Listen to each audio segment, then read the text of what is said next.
छठ मैया की जय। छठ मैया कौन है और कैसे शुरू हुई छठ पूजा? सूर्य को अर्घ देने के पीछे क्या कहानी है? तो अब हम इस बारे में ही बात करेंगे।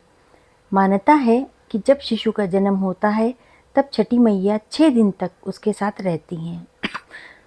छठी मैया की पूजा पे संतान की दीर्घायु होने की कामना की जाती है।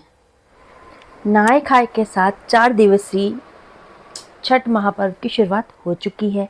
हर साल बिहार, पूर्वांचल समेत देश और विदेश के अलग अलग हिस्सों में श्रद्धा और निष्ठा के साथ छठ महापर्व मनाया जाता है।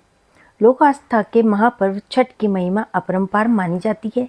मानता है कि छठी मैया पर्व करने वाले और उनके परिवार की मनोकामनाएं पूर्ण होती हैं। यूपी, बिहार में तो लोग छठी मैया के बारे में खूब जानते हैं, लेकिन अब ये बात है कि छठी मैया कौन है, इस बारे में सब लोग नहीं जानते हैं। ये सवाल उठ रहा है कि देवियों के बारे में तो सब जानते हैं, लेकिन छठी मैया कौन है, इनकी पूजा की शुरुआत कैसे हुई और सूर्य देवता को अर्घ देने से क्या संबंध है। छठ का अर्थ होता है छठवां दिन। कार्तिक मास के शुक्ल पक्ष का छठवां दिन। इस दिन 4 दिवसीय अनुष्ठान पूरा होता है और इसकी शुरुआत नहाय खाए से होती है। फिर अगले दिन खरना होता है, फिर संध्या अर्घ होता है और अगले दिन उषा अर्घ यानी कि उगते हुए सूर्य को अर्घ देने का पर्व मनाया जाता है। 4 दिनों तक चलने वाला ये महापर्व शुद्धता, संयम और आत्मनियंत्रण का प्रतीक है। छठी मैया का संबंध षष्ठी तिथि से है। छठी मैया को ब्रह्मा की मानस पुत्री और सूर्य देवता की बहन कहा जाता है। लोक कथाओं और धार्मिक मान्यताओं के अनुसार छठी मैया उर्वरता और समृद्धि की देवी हैं। बिहार, झारखंड, पूर्वी उत्तर प्रदेश और नेपाल के तराई इलाकों में विशेष रूप से संतान की रक्षा और परिवार की समृद्धि के लिए छठ पूजा का आयोजन होता है। मानता है कि छठी मैया संतान की रक्षा करती हैं और पूरे परिवार के जीवन में उजाला भरती हैं, ठीक वैसे ही जैसे सूर्य अपनी रोशनी से धरती को जीवन देता है।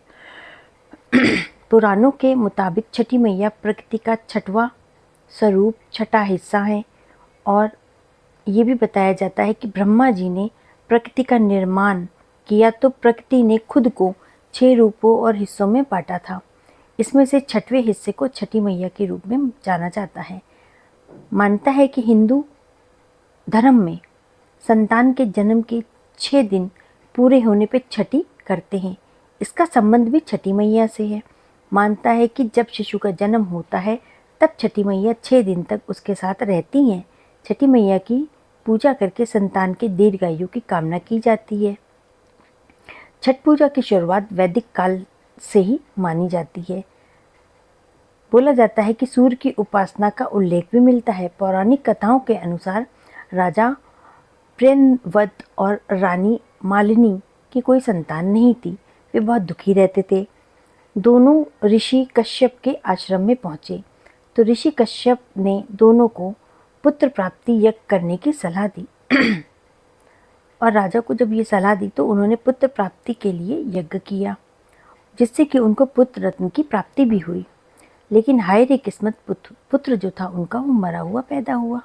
इससे दुखी होकर राजा ने अपने जीवन को समाप्त करने का फैसला कर लिया।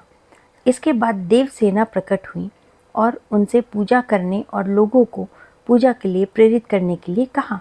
संतान की इच्छा रखते हुए राजा ने देवी सृष्टि का व्रत किया और इसके बाद उन्हें पुत्र रत्न की प्राप्ति हुई।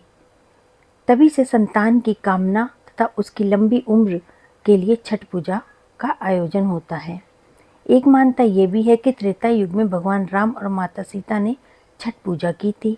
अयोध्या लौटने के बाद राम और सीता मैया ने राज्याभिषेक के 6वें दिन सूर्य देव की पूजा की और कुछ पौराणिक कथाओं के अनुसार पांडवों की माता कुंती ने सूर्य देव की पूजा की थी, जिससे उन्हें कर्ण जैसा तेजस्वी पुत्र प्राप्त हुआ। और फिर अंगराज कर्ण के भी 6 पूजा करने की कथा अंग प्रदेश मौजूदा जो है भागलपुर मुंगेर में सुनाई जाती है। भगवान कृष्ण ने भी द्रौपदी को छठ व्रत करने की सलाह दी थी। द्रौपदी के छठ पर्व करने के बाद पांडवों को उनका राजपाट वापस मिला था। छठी मैया में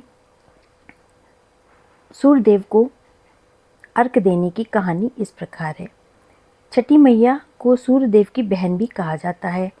सूर्य को अर्घ देने का गहरा और वैज्ञानिक धार्मिक महत्व है। धार्मिक रूप से माना जाता है कि सूर्य जीवन, ऊर्जा और सफलता का प्रतीक है। उन्हें अर्घ देकर हम उनसे आशीर्वाद लेते हैं, संतान, स्वास्थ्य और समृद्धि की कामना करते हैं। और वैज्ञानिक दृष्टि से भी सूर्य को अर्घ देने का महत्व है। जल में खड़े होकर उगते और डूबते हुए सूर्य को निहारना शरीर को सकारात्मक ऊर्जा देता है। पानी की सतह से परावर्तित सूर्य की किरणें आँखों और त्वचा के लिए लाभदायी मानी जाती हैं। तो इस प्रकार से हम हर तरह से खुशियाँ ही खुशियाँ प्राप्त करते हैं। और इस पूजा को मनाने का और छठ पूजा को करने का जो पर्व है वो बहुत ही महत्वपूर्ण है। ये 4 दिवसीय पर्व है। इसमें 36 घंटे का निर्जला उपवास करके माताएं अपने पुत्र, अपने संतान की दीर्घायु की कामना करती हैं और उनके लिए सफलता मांगती हैं। और ठेकुआ, केला, नारियल, मौसमी फल प्रसाद के रूप में ग्रहण किए जाते हैं। अर्घ देने के पीछे बहुत सकारात्मक विश्वास है जो कि आपके और आपके संतान के जीवन को हमेशा खुशहाल बना देता है। और विधि होती है, विधि विधान से इस पूजा को किया जाता है और ओम सूर्याय नमः का जप किया जाता है, जिससे प्रसन्न होके आपके परिवार और आपके संतान की रक्षा करते हैं सूर्य देवता। और छठी मैया आशीर्वाद देती हैं, दीर्घायु करती हैं। और जिनके संतान नहीं होती है, जो निसंतान होते हैं, उनको संतान की प्राप्ति होती है। छठी मैया बहुत ही दयालु हैं। उनकी पूजा पाठ विधि विधान करने से सभी तरह के दुख और तकलीफ़ खत्म होती है और संतान प्राप्ति और संतान की दीर्घायु प्राप्त होती है और हमेशा संतान सुख संपत्ति से भरपूर रहते हैं।